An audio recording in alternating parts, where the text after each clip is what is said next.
Isang araw, si Livin Cave ay nagtatrabaho sa isang construction site, na pinamamahalaan ng kaibigan na si Joe Garcia na isang contractor ng mga gusali, kasama nito ang anak na si Jenny sa pagpatakbo ng negosyo. Nagpaalam ito sa kanyang ama dahil ipagdiwang nilang magkakaibigan ang pagtatapos ng kanilang pag-aaral ngayong taon. Sa simula, hindi pumayag si Joe ngunit napa-oo din ito dahil nag-iisa itong anak. Nakita ni Livin ang itim na sasakyan na pumasok, pinuntahan niya ito at nakita niya ang isa niyang tauhan ay ginugulpi kaya nagtatanong siya dito kung ano ang nangyayari. Ngunit pinagsabihan si Livin na huwag makialam, dahil doon, sinimulan niya itong pinagsusuntok. May dumating pa na kasamahan kaya nilabas na ni Livin ang kanyang baril, kaya agad itong umalis. Pagkatapos, dumating si Jenny sa construction site, upang ibigay ang pagkain kay Livin at sinabing nakita niya ang pangyayari. Nagtatanong ito kung dati bang sundalo si Livin noon, hindi ito nagsalita sa kanyang nakaraan. Pagkatapos ng buong araw na trabaho, naglalaan si Livin ng oras sa kanyang anak dahil patay na ang kanyang asawa at nakatira ito sa ama ng kanyang asawa. Dahil sa kanyang estado wala siyang sariling bahay at hindi pinahintulutan ng batas na siya ang mag-alaga sa anak. Pagkatapos, pumunta si Livin sa kanyang abogado, upang umapila na siya ang karapat-dapat na mag-alaga sa bata. Pinayuhan siya ng abogado na kumuha muna siya ng bahay, para napagtibay ang kanyang apila sa hukuman, kaya kumuha si Livin ng maliit na kwarto. Kinagabihan, si Jenny at ang kanyang kaibigan ay pumunta sa bar upang ipagdiwang ang pagtatapos ng klase, hindi nila alam na target na sila ng sindikato na nagbibinta ng mga babae. Lumipat sila sa isa pang bar, doon, mas lalong nakakita ng pagkakataon ng mga sindikato, nakaramdam ng pagsusuka ang kaibigan ni Jenny. Sinamahan niya ito sa CR, dahil okay na ang babae umalis si Jenny pabalik sa kasamahan, noon na siya dinukot. Kinabukasan, nagtaka si Livin na may dalawang polis galing sa opisina, nalaman niya na dinukot si Jenny, hiniling ni Joe kay Livin na tulungan silang hanapin si Jenny at magbabayad sila ng malaking halaga. Dahil dati itong sundalo may karanasan itong maglutas ng mga kaso, hindi tinanggap ni Livin ang pera dahil napamahal na ito sa bata. Agad siyang pumunta sa kasamahan noong nasa serbisyo pa ito, upang makapag-isip kung ano ang gagawin, na ikwento niya dito na nangangailangan ang kanyang kaibigan ng tulong, dahil dinukot ang kanyang anak. Napagtanto niya na kailangan sagipin si Jenny kaya pinuntahan niya si Joe sa kanilang bahay, nakita niya na nagsusumamo ang kaibigan sa pagkawala ng anak. At nangako na ibabalik si Jenny ng ligtas, kinagabihan, sinimulan na ni Livin mag-imbestiga sa bar kung saan huling nakita si Jenny. Nakita niya ang talamak na bentahan ng droga, nagpatuloy siya sa pag-iimbestiga at nakita niya ang CCTV na putol ang wire at isang bahagi ng alahas na pagmamay-ari ni Jenny kung saan ito idinaan sa pagdukot. Habang papauwi ang bartender, sinundan niya ito hanggang sa bahay, pinasok niya ito sa loob dahil alam niya na hindi magsasalita, pinahirapan niya ito, pinayuhan si Livin na wag na itong tumuloy dahil ang kanyang hinahanap ay delikadong tao, hindi natatakot si Livin. Biglang may dumating na kasamahan, kaya nakapagbigay ito ng babala, mabilis ni Livin pinatay ang tatlo at kinuha ang nagkalat na pera. Hindi umalis si Livin hanggang kinaumagahan, nakita niya ang pinuno ng mafia na si Kolinsky kasama ang dalawang pamangkin, naabutan nila na nagkalat ang pera at ang kabuoang halaga ay nawawala. Nagmamadali silang umalis baka may dumating na polis, kaya nagpatuloy si Livin sa pagsunod at pag-iimbestiga, nakarating siya sa mansyon ni Kolinsky. Nakita niya ang magkasintahan na nag-aaway dahil sa perang nawawala. Agad umalis ang babae kaya nakakuha ng pagkakataon si Livin at pumasok sa bahay. Agad niyang sinabuyan ng kape at pinatulog, pagkagising nagtatanong si Livin kung may kinalaman ito sa pagkawala ni Jenny, subalit sinagot niya si Livin na hindi niya alam ang kanyang ginagawa, at nagsabi na nakakatakot siyang magalit at pinagmalaki na marami siyang koneksyon.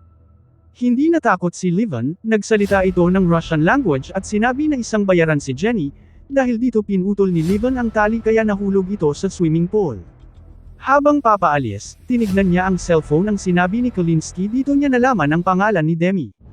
Hindi nagtagal, dumating si Simeon kapatid ni Kolinsky, nakita niya ang patay na katawan, kaya nagtawag ito ng tagalinis upang itago ang pangyayari, hindi niya malaman ang motibo sa pagkamatay ng kapatid dahil hindi nawala ang pera nito. Sa kabilang dako, si Jenny ay hawak pa rin ng dalawang magkasintahan, patuloy si Jenny na nagdadasal sa Panginoon. Tinawagan ni Livin ang kaibigan sa police station patungkol sa pinatay na Russian, upang kumuha ng impormasyon kung sino at saan ito nagtatrabaho. Pinayuhan si Livin na wag nang ituloy ang kanyang binabalak, dahil ang kanyang pinatay ay kapatid ng pinuno ng mafia boss kaya mas maigi na wag na itong tumuloy. Subalit nagpatuloy si Livon at pumunta sa bar na tinatambayan ng mga nakamotor. Nakitaan siya sa CCTV ng baril kaya agad itong nilapitan upang tanungin ang kanyang pakay. Sinabi ni Livon na pinaplano niyang bumili ng droga kaya dinala siya sa pinuno, subalit pinagdudahan siya na isang polis, dahil naninigurado lang ito ngunit tumanggi si Livon kaya pinagtulungan siya ng mga kalalakihan. Hindi nila alam na dati itong sundalo kaya madali lang ni Livon pinabagsak ang lahat, dahil walang magawa at tila hindi naman polis si Livon, na magitan na ang pinuno at nag-usap, nalaman nilang dalawa na magkapareho pala silang sundalo noon. Nagkapalagayan sila ng loob, at nagpumilit si Livon na bibili siya ng droga at nagpakilala na isa siyang negosyante. Gusto niyang pumasok sa pagbibinta ng ipinagbabawal na gamot, hindi siya agad binigyan ng droga at binigyan siya ng lokasyon upang doon sila magkabayaran. Kinabukasan, pinuntahan ni Livon ang lugar na binigay, at nakaharap ang magbibigay ng droga, agad binigay ni Livon ang pera, subalit isang lumang cellphone lang ang ibinigay at sinabing itatawag lang kung saan ni Livon makukuha ang droga. Habang bumabiyahe, may tumawag sa cellphone na ibinigay kaya sinagot ito ni Livon. Doon niya nalaman kung saan makikita ang droga, nasa ilalim lang pala ng upuan ng sasakyan, at sinabihan si Livon na patuloy lang sa pagbili, ngunit tinapon niya ang droga sa ilog.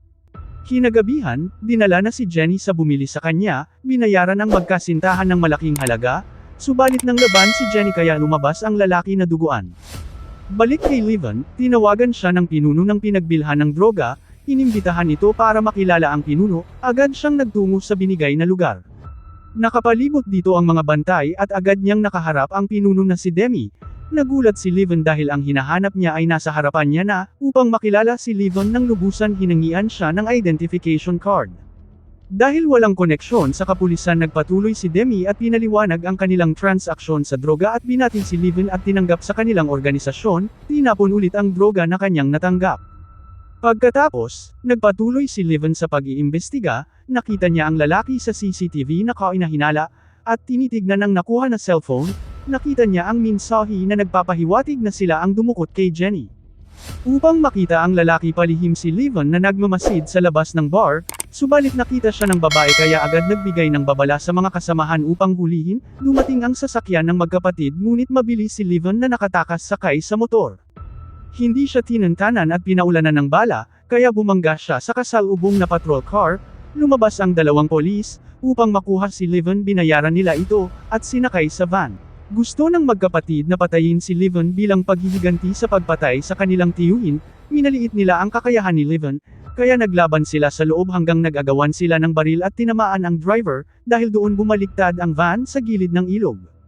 Nagawang mapatay ni Livon ang dalawa at inihulog ang van sa ilog.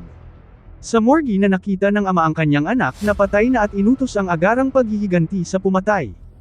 Kinagabihan, pinatawag ni Demi ang dumukot kay Jenny dahil ang kanilang customer ay muntikan ng mapatay ni Jenny kaya pinagbantaan silang dalawa na ayusin nila ang kanilang trabaho. Agad na inutos ang pagpatay sa babae dahil hiniling ni Demi. Sa kabilang dako, humingi ng tulong si Simeon sa kanilang organisasyon para ipaghiganti ang dalawang anak subalit hindi nila mahagilap si Demi dahil baka kilala nito si Livon. Nang gabi din iyon, dumating na ang grupo ni Simeon sa bar, kung saan nagtatambay si Demi, nagpaulan ng bala ang bagong tauhan ni Simeon upang ang kasayahan ay tumigil. Pinaalam ng tiyuhin na patay na ang ama kasama ang kanyang dalawang anak at pinatay ito ng iisang tao, pinakita nila ang litrato kaya nakilala ni Demi na si Libon ang pumatay. Hindi lubusan maisip ni Demi na si Libon ang gumawa, nagbabala si Simeon na hinahanap din siya nito dahil sa isang babae na kanilang dinukot. Agad nilang inalam ang katauhan ni Libon, nalaman nila na isa pala itong sundalo, at nalaman nila ang address, agad nilang pinuntahan ang bahay ng biyanan ni Libon. Samantala, tinawagan si Libon ng eskwelahan dahil hindi dumating ang kanyang biyanan, mabilis na nakarating si Libon sa eskwelahan at kinuha ang anak, nagtataka ang bata kung bakit hindi ito nakarating ang kanyang lolo, sinubukan ng bata na hanapin ang kanyang lolo, nakita niya sa cellphone na hindi nakaalis sa kanilang bahay kaya agad pinuntahan nila ang bahay at tumambad ang nagsisimula pa lang na sunog. Kahit kinasusuklaman siya nito pilit niya itong iniligtas, sinabi ng kanyang biyanan, may mga kalalakihan na dumating at hinahanap siya nito dahil wala siyang alam sinunog ang kanyang bahay, sa kabila ng lahat nagpasalamat pa rin siya kay Libon dahil sa pagkaligtas sa kanya. Agad umalis si Libon dala ang bata upang hindi ito madamay sa kanyang pinasok na gulo, dinala niya ito sa kanyang kaibigan upang dito muna itago habang hinahanap sila. Hiniling ni Libon sa kaibigan na humiram ng baril upang tapusin niya ang naghahanap sa kanya at umalis. Pagkatapos, si Jenny ay dinala na sa kakahuyan upang patayin, subalit nakakuha ito na pagkakataon dahilan na bumangga ang kotse at mawalan ng malay, si Jenny ay tuluyan na nakatakas. Habang nag-iisip sa susunod na hakbang may napadaan na patrol car, agad siyang humingi ng tulong subalit ibinalik lang siya nito sa dalawa dahil sa malaking halaga. Papatayin na sana si Jenny, buti na lang tumawag ang lalaki na sumubok kay Jenny na gumahasa. Gusto niyang maghiganti dahil nasira ang kanyang mukha at magbabayad ito ng malaking halaga basta dalhin si Jenny sa kanyang farmhouse. Gusto ng dalawa na paliguan si Jenny, mas gusto ng lalaki na madumi dahil papahirapan niya rin naman ito at patayin. Sa kabilang dako, habang si Demi ay nagdodroga, palihim si Livon na pumasok at pinagpapatay ang mga bantay. Naalarma ang lahat dahil ang isang bantay ay sumabog ang katawan. Hinarap ni Livon ang lahat at mabilis na tinapos, subalit hinustage ni Demi ang kanyang kasintahan upang hindi siya mapatay. Binaril ni Livon ang kamay kaya nakawala ang babae. Agad pinatakas ni Libon ang babae, dala ang isang bag na pera. Tinatanong niya kay Demi kung nasaan na si Jenny subalit hindi niya raw ito sasagutin dahil papatayin naman siya nito. Napilitan siyang magsalita, at ito raw ay nasa farmhouse dinala upang patayin. Upang matunto ni Livon ang kinaroroonan ni Jenny, dinala niya ito sa farmhouse. Dahil galit si Libon sa mga masasamang tao, iniwan niya si Demi na wala ng buhay. Agad sumalakay si Livon sa loob. Ang pinuno naman ng biker naghahanda rin upang ipaghiganti si Demi, patungo rin sila sa farmhouse. Habang ang lahat ay nagsusugal, si Jenny naman ay nagpatugtog ng paborito niyang musika sa piano bago patayin.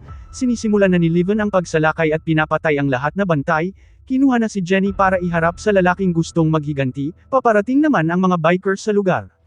Nagtapon si Livon ng granada para magkagulo ang lahat, at pinagpapatay ang mga bantay sa loob. Dumating na rin ang mga bikers at sumugod sa loob subalit tag-iisang putok lang sila ni Livon.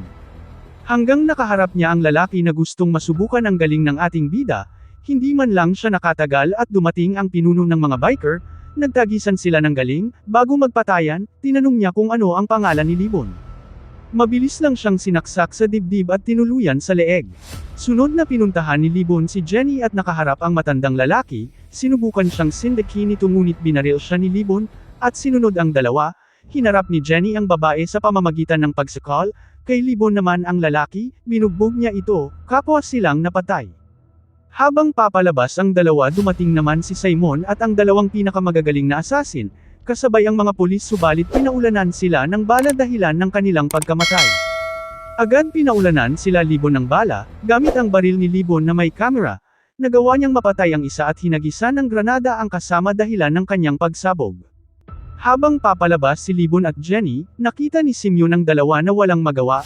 Tumawag siya sa organisasyon upang sa karagdagang enforcement, subalit tinanggihan siya ng mga kasamahan at pinagbantaan kung may gagawin muli ito ng kaguluhan, mananagot ito sa grupo.